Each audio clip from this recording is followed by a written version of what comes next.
অন্তর্জালের পর নতুন সিনেমা নির্মাণে ব্যস্ত ঢাকা একটা খ্যাত নির্মাতা দীপঙ্কর দীপন। চলতি বছরের শুরুতেই নতুন ছবি ছাত্রী সংঘর নাম জানিয়েছেন তিনি।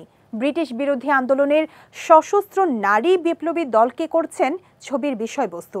নতুন খবর হলো, এরই মধ্যে ছবির অভিনয় কলাকুশলী নির্বাচনে ট্যালেন্ট হান্টের আয়োজনও সম্পন্ন করেছেন এই নির্মাতা। কুমিল্লার ব্রিটিশ বিরোধী আন্দোলনের কিংবদন্তি শান্তি সুনীতি এবং ইতিহাসে হারিয়ে যাওয়া নেপথ্যের মহানায়িকা প্রফুল্ল নলিনী ব্রহ্মকে নিয়ে নির্মিতব্য চলচ্চিত্র ছাত্রী সংঘ। এই ছবির জন্য কুমিল্লা অঞ্চল থেকে মেধা অন্বেষণের মাধ্যমে অভিনয় শিল্পী নির্বাচন করা হয়েছে।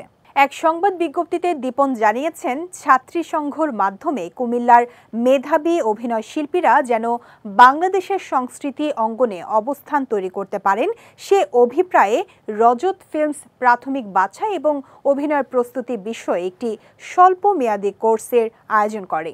মোট ২০ জনকে ছাত্রী সংঘ সিনেমার বিভিন্ন চরিত্রের জন্য নির্বাচিত করা হয়। দীপন বলেন, যেহেতু কুমিল্লার ঐতিহাসিক ঘটনা নিয়ে সিনেমাটি তৈরি হচ্ছে, তাই আমরা চাই এই সিনেমা কুমিল্লায় হোক, কুমিল্লার অভিনয় শিল্পীদের কাছে তাদের স্বপ্ন পূরণের মাধ্যম।